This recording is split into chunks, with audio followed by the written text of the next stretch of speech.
Hey, everybody, welcome to the fourth episode of the Wiley Wire. Today, we're going to cover the fraud that's run rampant across the country. We know it blew up in Minnesota, but it's the same playbook across the states. There's so many independent journalists out there covering it. We're also going to cover Greenland and why the U.S. is actually interested in Greenland.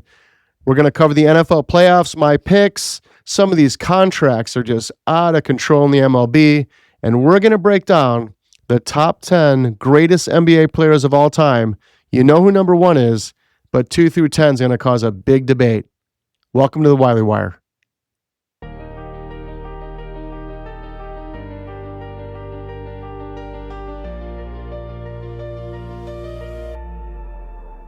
Welcome to segment one of the Wiley Wire. We're going to dive into the fraud. The more the fraud comes out, the more the protests go up. I think they're just trying to create a diversion, because the house of cards is crumbling and it's like, we're going to go down fighting. Tim Walz keeps doubling, tripling, quadrupling down. Just come out and say, stop protesting. Stop protesting ICE. Let law enforcement do their job.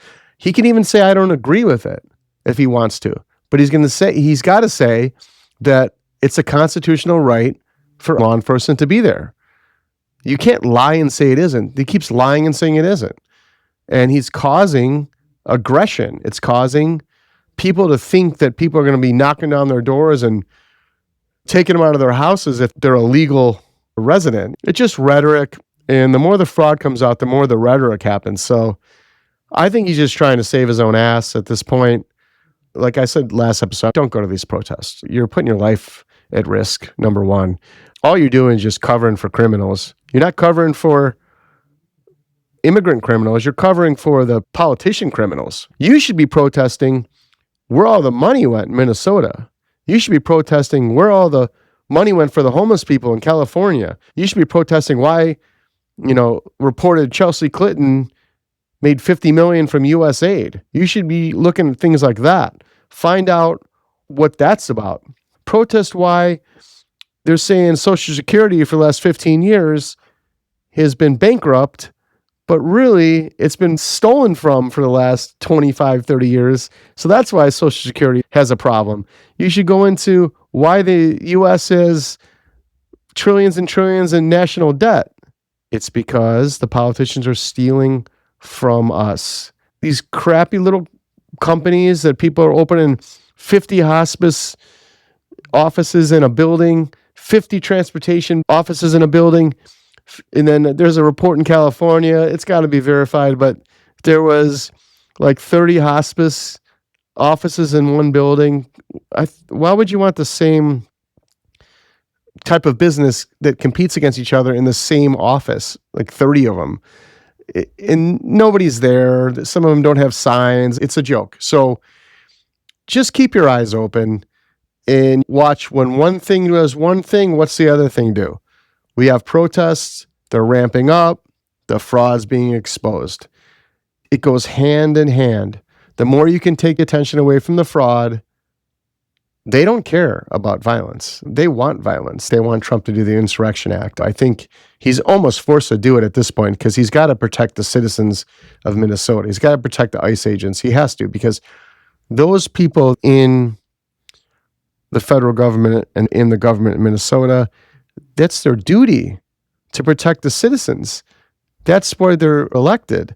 So if the citizens are going to feel unsafe, law enforcement is going to feel unsafe. You can't do that. That's insurrection. You're going to get taken by the feds fast, and Trump has no other choice but to have you court-martialed if you're going to continue to do that. So that's my take on it. I'm going to continue to cover it. God bless some of these independent journalists, because they're doing a tough job. Now, they're just going in on a routine 2-day trip and finding millions in fraud. We'll continue to cover it, but as U.S. citizens, keep your eyes open. We can't have politicians coming in worth $35,000 and be worth $50 million in 3 years.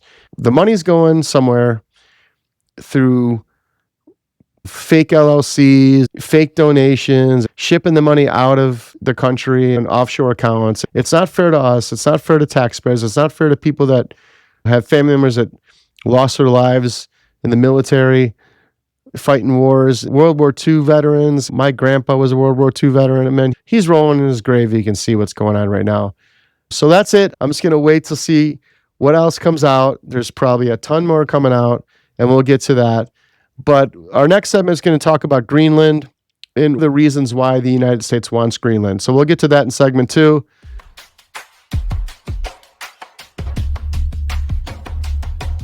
We're back with segment 2 of the Wiley Wire. We're going to talk quickly about Greenland. Some of the research on Greenland has shown that it's not the first time we've wanted Greenland, and it's not the first time we've made sit-down, closed-door offers for Greenland. Even in 1940, President Truman offered $100 million in gold for Greenland.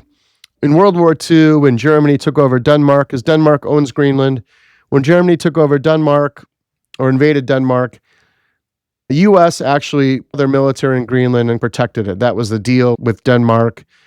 We have bases there. We have a new base that was built in 2023. So our foot is not in the door. It's like we're living in Greenland. Denmark just owns it. So the people of Greenland, nothing's going to happen to them as far as an invasion or anything. We're just going to take Greenland over. Because if we don't, Russia and China are going to take it over. It's going to happen. We have to take it over. We're already there. We already have our military bases there.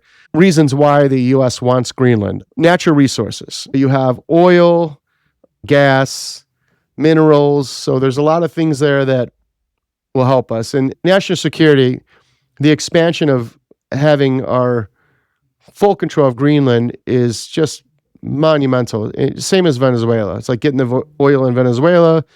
We'll have our footprint on the entire country of Greenland. We are running it. We're living there.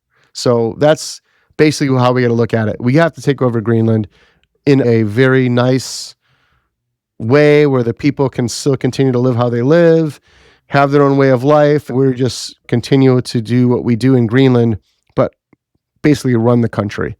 I'm 100% for it. One day you can look at this video and I'm sure we'll already be there.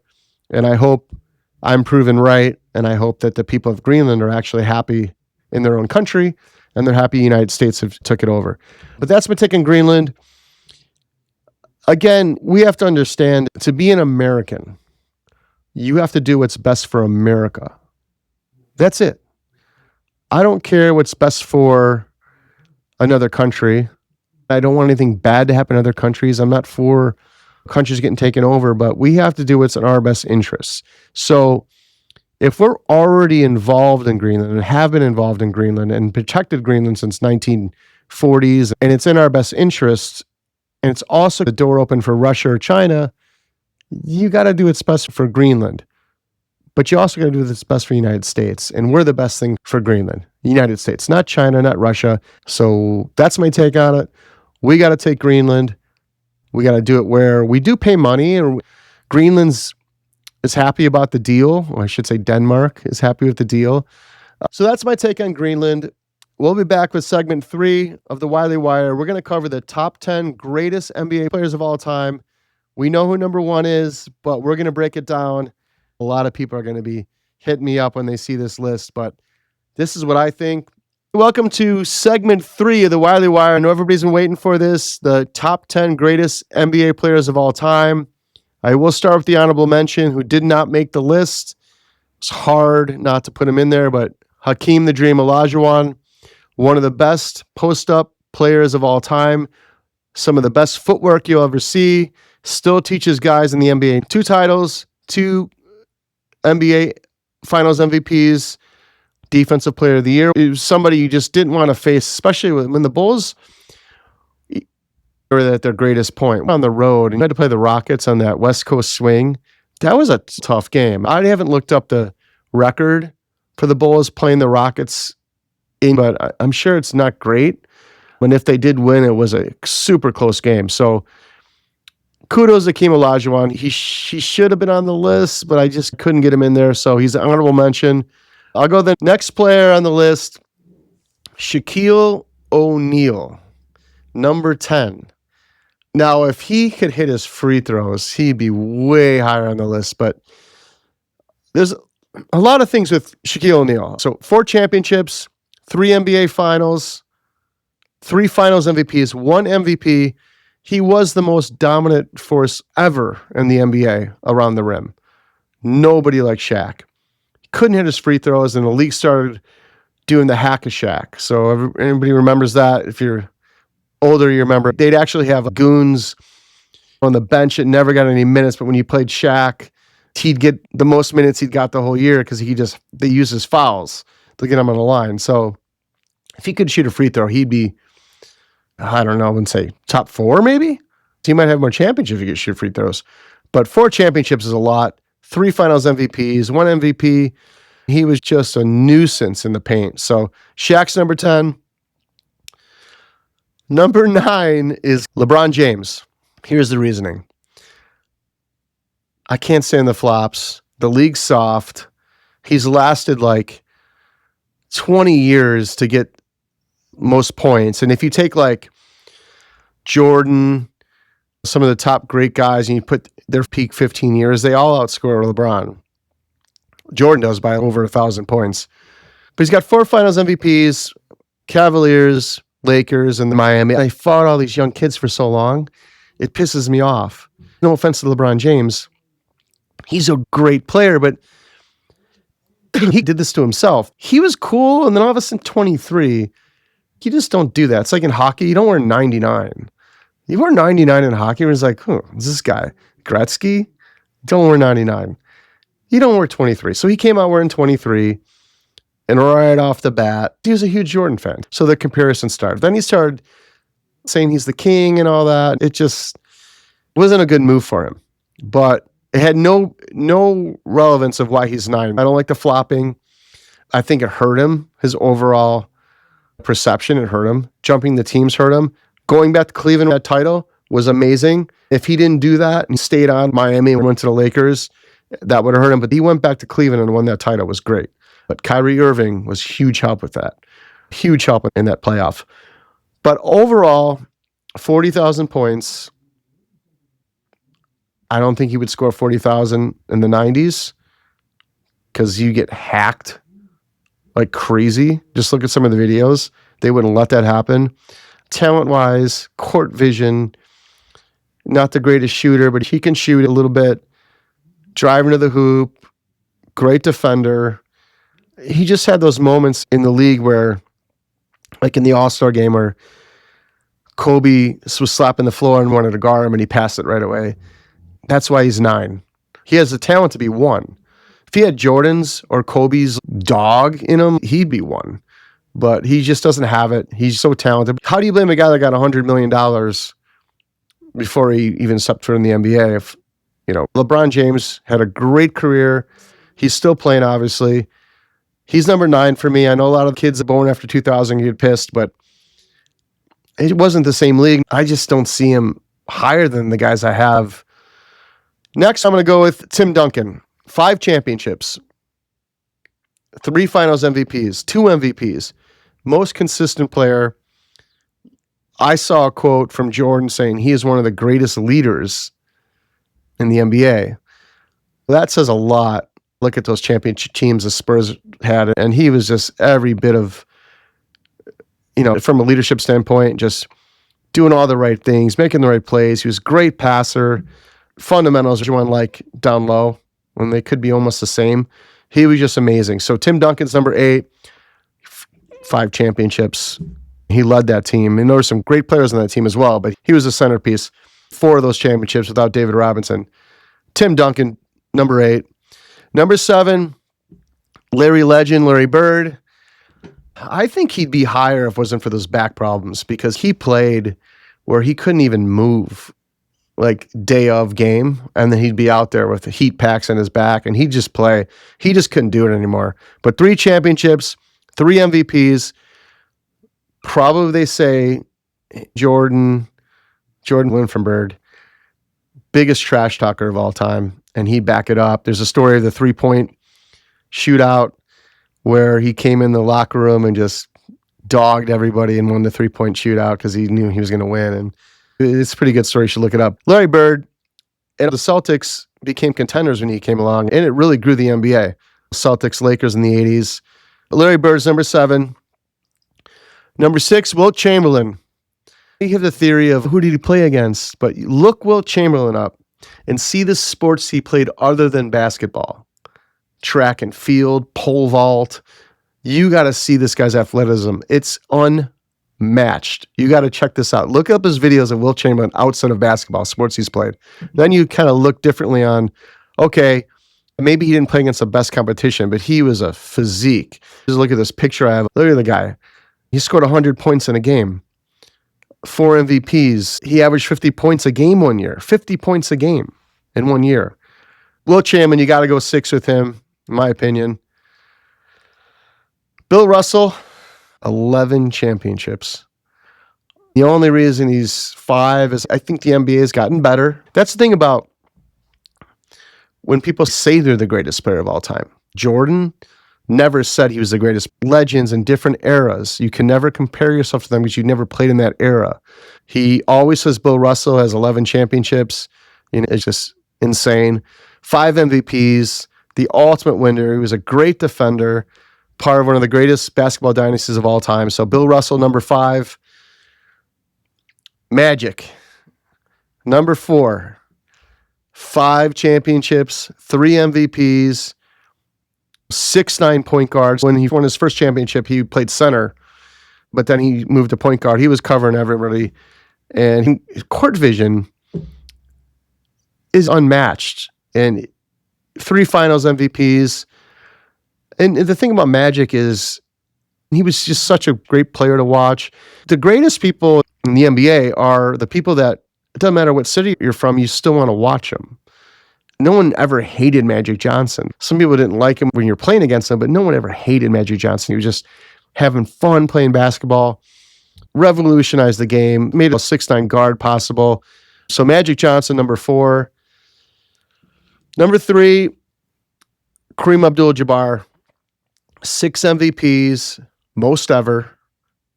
6 championships. All-time leading scorer for decades until LeBron passed him.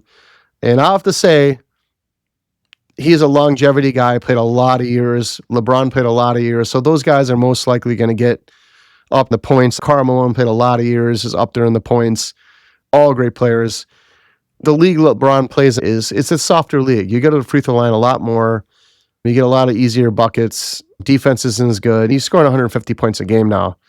It's less physical. More fouls are being called. But to hold the scoring title for that long, for decades until LeBron got him, you got to go with Kareem, especially with 6 championships. Number 2, this is the one that always blows my mind. Like, people constantly compare LeBron to Michael. LeBron's not even in the top 5 in my book. The only person I've ever saw that you can say has a close comparison to Jordan is Kobe. He just watched Jordan. He copied all Jordan's moves. He contacted Jordan all the time. He was just trying to get better. All Jordan's tricks were from Kobe, adapted all those tricks. The post-up move, feeling the defender on you. Kobe Bryant, 5 championships, 1 finals MVP. He was clutch even when Shaq was on the team for some of those championships. He was hitting some huge shots, hitting some big free throws. But 5 championships, there's not anybody other than Jordan I'd want the ball in his hands with time winding down than Kobe Bryant. Jordan would be 1, Kobe would be 2. 81-point game, especially when he was at the end of his career, he scored 81. Come back from Achilles injury and score 81 points. Kobe Bryant, number 2. And obviously, number 1, Michael Jordan, the GOAT. There's no debate in it. It's hard to even fathom somebody even have this argument against me, unless you're young and you just haven't seen him play. But you just watch all the players, like the top players, even Larry Bird, top Hall of Famers, like Magic Johnson's on this list, Larry Bird's on this list. And there's guys that were close to making the list but didn't make it. What they say about Jordan, they're all just, he was different, another level. 6 championships, 6 finals MVPs, 5 MVPs, 10 scoring titles, just unmatched defense. He just defined winning. There's nothing else you can say about him. I'm going to go through some of his crazy things. I want to put these up on the screen. This one's just funny. The load management. When you go to an NBA game, number one, the prices you're paying for these tickets. See guys just jack threes up constantly. I have a lot of problems with the NBA right now. Number one, they call way too many fouls. It's almost like I can't watch anymore. Everything's a foul. And the flopping, they're stop at the flopping. You can review the flopping now. The 100 steps on a shot attempt. When I was in high school playing basketball, they called every travel. I played point guard in high school. They call everything. And nowadays, you can hop around, do a hop step back, take a shot. It's pretty crazy that the non-travel calls. And the foul calls, everything's a foul. These guys have the best trainers ever. They all have chefs in the locker rooms. I did a Blackhawks camp, and I got to be in the locker room playing with some of the ex-Blackhawks, and they have like chefs, like jacuzzi tubs, anything you want's there. And back in the day, like old Chicago Stadium, they didn't have any of that. And it was like, they used to put the visiting locker room like ice cold for the visiting team, playing at the old Chicago Stadium. All being said, 82 games, 86, 87, 82 games, 87, 88, 80 games, 88, 89, 82 games, 89, 90, 90, 91, 82 games, 91, 92, 80 games, 92, 93, 78 games, 93, 94, 127 baseball games. That's a lot. 95, 96, 82 games, 96, 97, 82 games, 97, 98, 82 games. 40 plus years old. Came back after 2 years off, 3 years off, 02-03 season, 40 plus years old. I don't know if he was 40, 41, maybe even 42, but he played 82 games. Let's go with 5 seconds left on the shot clock or in the game. Here are the numbers. Jordan is 47% on those shot attempts. Steph Curry, one of the most clutch shooters of all time, 34%. Kobe Bryant, 24%. LeBron James, 18%. I'm not comparing him to LeBron. LeBron's still in this list, he's fourth. I'm not comparing him to LeBron. LeBron shows up because he keeps putting himself out there. Another funny one. Nobody buys retired athlete shoes. Nobody. When somebody retires, no one buys their shoes anymore. They buy mics. I got a pair on right now. We buy mics. We do. It's what we do. Everyone buys them. I golfed with a 7-year-old guy, and he put spikes on his mics to play golf. No 7-year-old guy is going to be wearing LeBron James. Maybe some 2000 and after kid born who are 2000. Let's call it 2040. He'll be wearing LeBron James golf shoes. I don't know, but I doubt it. Let's see. MJ is the only player to win MVP, Finals MVP, Defensive Player of the Year in the same season. He's the only player ever to do that. And he did it 4 times. We don't have to play any more clips. I could just play that one, and that's enough. But we'll do more. 6 for 6 in finals, 3-peat 2 times, and never choked in a series. The GOAT status is undeniable. Wilt Chamberlain has the second most scoring titles with 7. Michael Jordan had 7 scoring titles in a row. MJ has multiple 60-point games without a three-pointer. Can you imagine somebody nowadays scoring 60 points just hitting 2s and free throws? It'd still be hard with all the fouls being called. All the fouls being called now, I can't see anybody doing that. It's unbelievable. MJ has multiple 60-point games without a three-pointer. MJ went 9 straight seasons without missing a game. That's 738 straight games. No rest days. MJ had 537 30-point games. 537. The rest of the Bulls franchise has 97 combined. He also has 165 40-point games. The rest of the franchise has 89. In the playoffs, he has more 50-point games, 8, Then games with less than 26. MJ has never lost an NBA Finals Series, an NCAA tournament, or Olympics. Think about that. He's never lost an NCAA championship, an Olympics, or an NBA Finals. Unheard of. Jordan, obviously knows I'm going to pick Jordan. Anybody that knows me knows I'm going to pick Jordan. Anybody that's a newbie out there that thought there was a chance it'd be LeBron, sorry, he's not. I'm glad he made the list. LeBron's good. Trust me, LeBron's great. And maybe if LeBron played in the 90s, he might have been a lot tougher, and he could have been one of the greats. It's nothing against LeBron. It's a different era, but the fact that he comes out and says he is, I don't like that. Jordan's never said he is. And there's that one dunk. If anybody remembers when he was in Miami and Jordan was in the stadium and he kind of dunked and looked at him, I was like, oh, man. That's when it was on. But again, LeBron's a great player. Olajuwon, there's a lot of other players too that I'm going to mention right now that revolutionized the game. Robinson, Pete Maravich. Look up Pete Maravich dribbling. You talk about some guys like White Chocolate and all those guys. They all got it from Pete Maravich. You got to look at Pete Maravich videos of him dribbling a basketball. It's insane. I wish Malone and Stockton got a title because they were unreal players. They played together their whole career, other than Malone went somewhere else for one final season. They just had to go through Jordan. And think about all the players that tried to go through Jordan that didn't get a title. Olajuwon could have been one of them, but Jordan left. But we got Malone and Stockton, Ewing and the Knicks. They couldn't get through them. There's a lot of players that were really Barkley. They're really good. They had to go through Mike, and that's a hard thing to do. Some of them aren't on this list because they don't have a title. I can't put anybody on this list that doesn't have a title. And that sucks for Barkley, Malone, Stockton, but you don't have a title, you can't be on there. But I will do later in the year towards the playoffs, top 2 guys in each position in history. And I have a feeling some of those guys will be mentioned. But that's segment 3 of the Wiley Wire. Thank you for watching, and we'll be back with segment 4, my NFL picks. And we're going to add a little talk about these MLB contracts. They are absurd.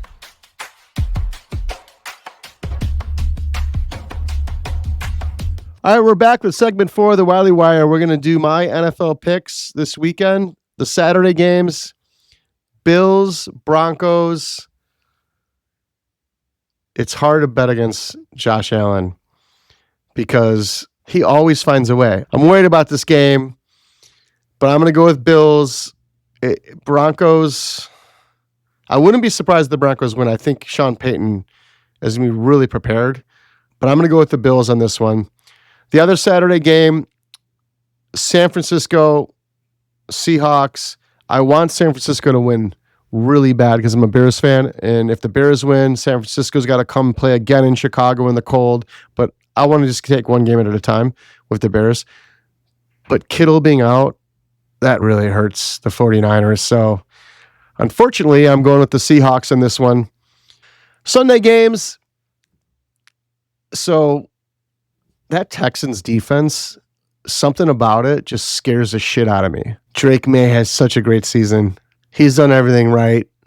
He deserves to win this game, but I'm going to go with the Texans. I just think they're going to put him to the test. They have such a dynamic defense. I'm worried about it. The only way the Patriots win this game is if CJ Stroud just plays like crap and the defense is stopping the Patriots, but the Texans can't get anything going. But other than that, I'm going with the Texans. Bears, Rams. I'm going with the Bears. I'll never bet against them. I'll never close my tab out before the game's completely over. If they're down 60 with 4 minutes left, I'm watching it until the end. Caleb Williams could find a way. That being said, I'm going to the Bears. And I hope this is what happens.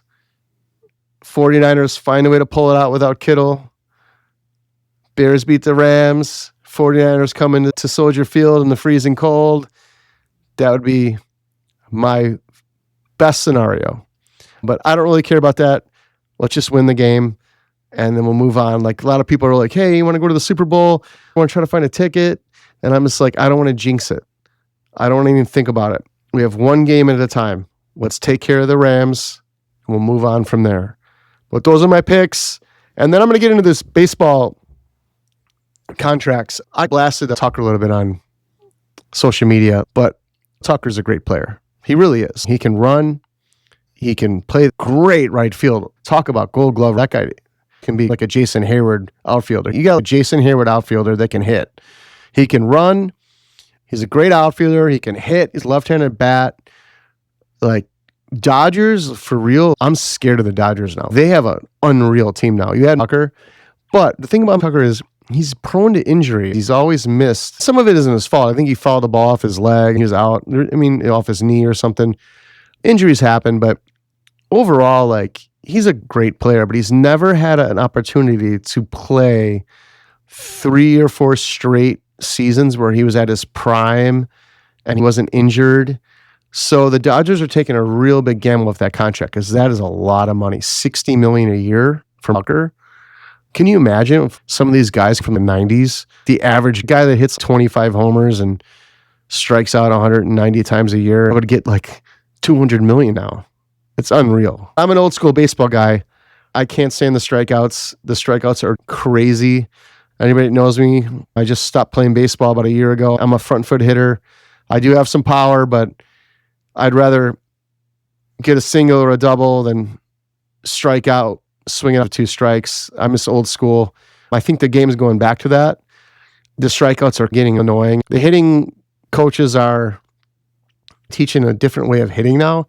The thing about Tucker is he was an old school type hitter to me. He strikes out more than I think he should, but not like the rest of the stars. So he's an unbelievable pick for the Dodgers. The Dodgers are going to be like, that was a big pickup, but for $240 million, that's a hefty price for that. There's nothing against him. It's just the amount of money.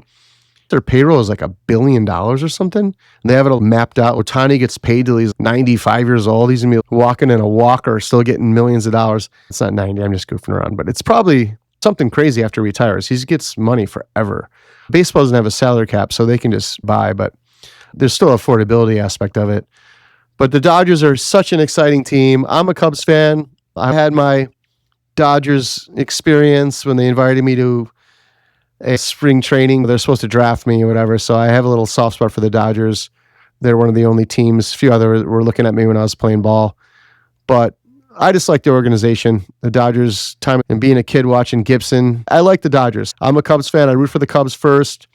The Dodgers are very exciting to watch, though. Their team is just loose, and how could you not like watching Ohtani pitching and hitting? So now adding Tucker, man, that's going to be, he's not just a bat. He does everything. I have the Dodgers winning it now. And the Cubs are going to have to knock them off. The Cubs need some pitching.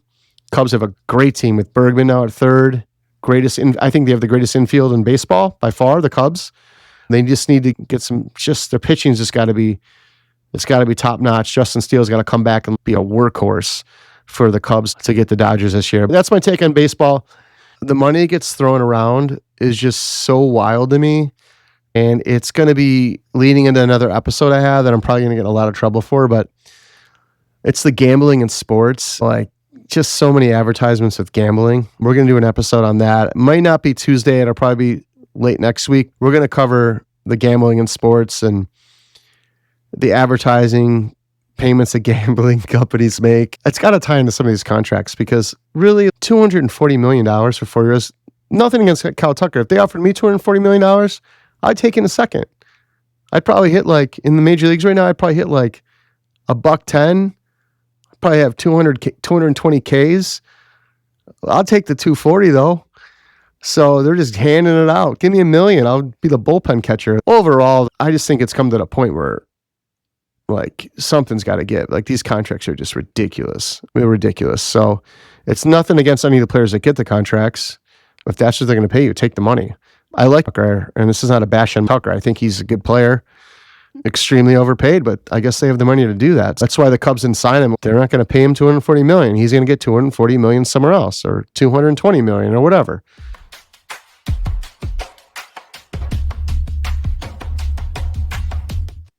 That's a wrap for episode 4 of the Wiley Wire. Thanks for watching. I'm sure I'm going to get a lot of messages about my NBA top 10 list. We're also going to get a lot of messages about my NFL picks as well. Go Bears. We'll see you next week, and we'll continue to cover the trending news. See you on Tuesday. Thanks for watching. The Wiley Wire dives into sports, music, politics, health, and trending topics for entertainment, info, and education. Listener discretion advised. May include mature themes, explicit language, controversial views, or sensitive content. Not suitable for under 18 or all audiences. Parents, please supervise. All opinions from hosts, guests, and contributors are personal and don't reflect our official views. Information isn't guaranteed to be accurate. Do your own research and consult qualified professionals.